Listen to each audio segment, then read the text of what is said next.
Someone with an avoidant attachment style would want to be in a happy relationship, a happy, healthy relationship, like most of us do. However, when they meet with someone, if it's an anxious attach, a secure attach, or an avoidant attach, that person, like we all do, appear to be very safe, secure, confident beings.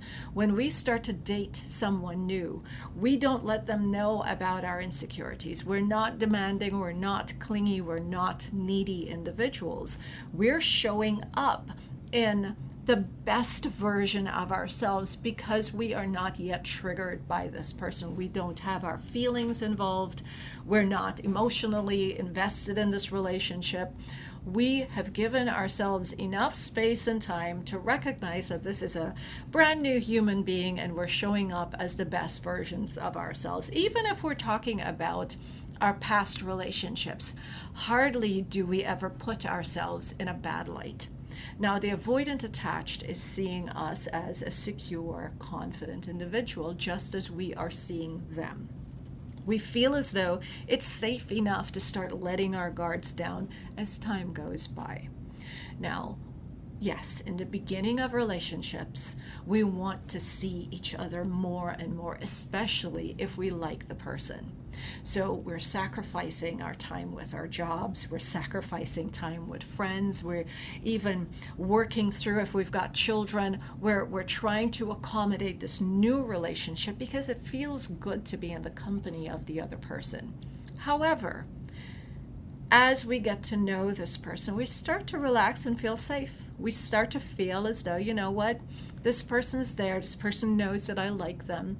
We could start seeing each other less, and now I can get back to life. I can get back to my job, because if I've sacrificed so much time with my work, chances are I've not been performing well, and I now start to feel uncomfortable about the whole thing. So I'm now going to focus on work again. I'm going to now spend some more time with my friends because I've neglected them.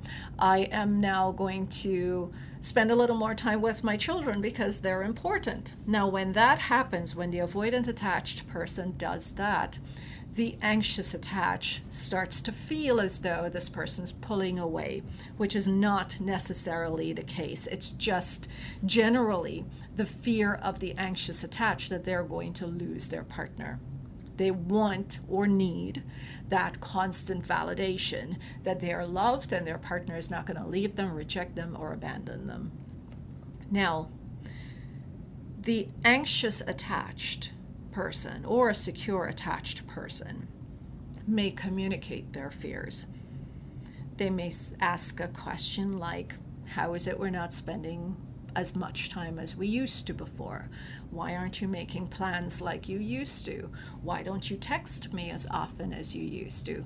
Are you pulling away? Have you met someone else?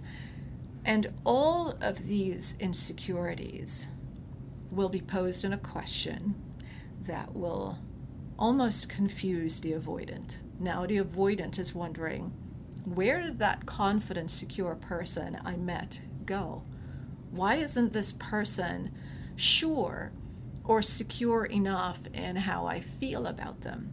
Now, yes, it would be important or helpful if the avoidant attached can share how they feel every now and again, reassure their anxious or secure attached partner of how they feel. Generally, the secure attached partner doesn't need that much assurance or reassurance, and they're very comfortable with communicating their needs without the avoidant attached feeling attacked in any way or uncomfortable. We generally find that it's the anxious attached that can lose control of their emotional reactions and responses. And when they're unable to control their reaction and responses, it can appear to be an attack on the avoidant attached. And the avoidant attached person may start to pull away. They start to wonder, was I being manipulated in the beginning of the relationship? Was this person pretending to be confident and secure? What am I in for here? They may start to rethink the entire relationship. if the anxious attached starts to make demands, they will most likely take into consideration all that they're being asked for or what they believe they're being asked of. They may start to wonder, am I ready for this kind of relationship? Can I give this person what they need or what they want? In some cases, many cases, they may agree with themselves that they cannot show up as they're expected to or as they believe they're expected to. And they're going to ask for space, or they're going to say something to the effect of, I'm sorry, I can't give you what it is you want. Or you may even hear them say, nothing I do is ever going to be enough. Now, this is a person who's feeling hurt. They're beating up on themselves because they probably feel like they can't measure up. They're feeling inadequate, and they start to step back. They're asking you to accept that it's not a you thing. It's that I can't give you what you want, and I'm going to let you go. Now, what happens is that the anxious attached starts to negotiate. They don't want to lose the relationship. They're scared of losing this person. So they try to turn things around. They start to chase. When the chase happens, it can become too overwhelming for those with an avoidant attachment style. They need space to process. Now, what happens is we start to say things like, well, if the avoidant attached isn't ready for a relationship, then maybe they shouldn't get into one. But that's not really the case. What it really is that the avoidant attached meets someone who they believe will be a different partner than the ones they've chosen in the past. But then they start to walk down the same road that makes them feel not good enough. And they are trying to allow you the chance to leave and find what works for you. And I believe when we know this, we could start to build some compassion. I think it's so incredibly important that we can develop empathy.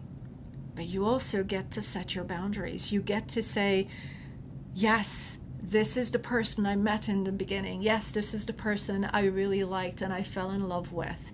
And now I can see that this person may not be able to meet me where I need this person to be as a lifetime partner for me. You get to decide on what works for you. You get to take control.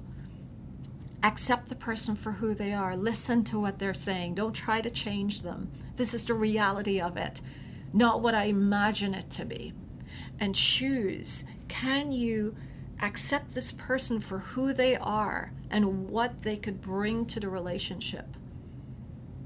Or should you let them be instead of chasing them, or worse, thinking that they set out to hurt you? Let me know what your thoughts are.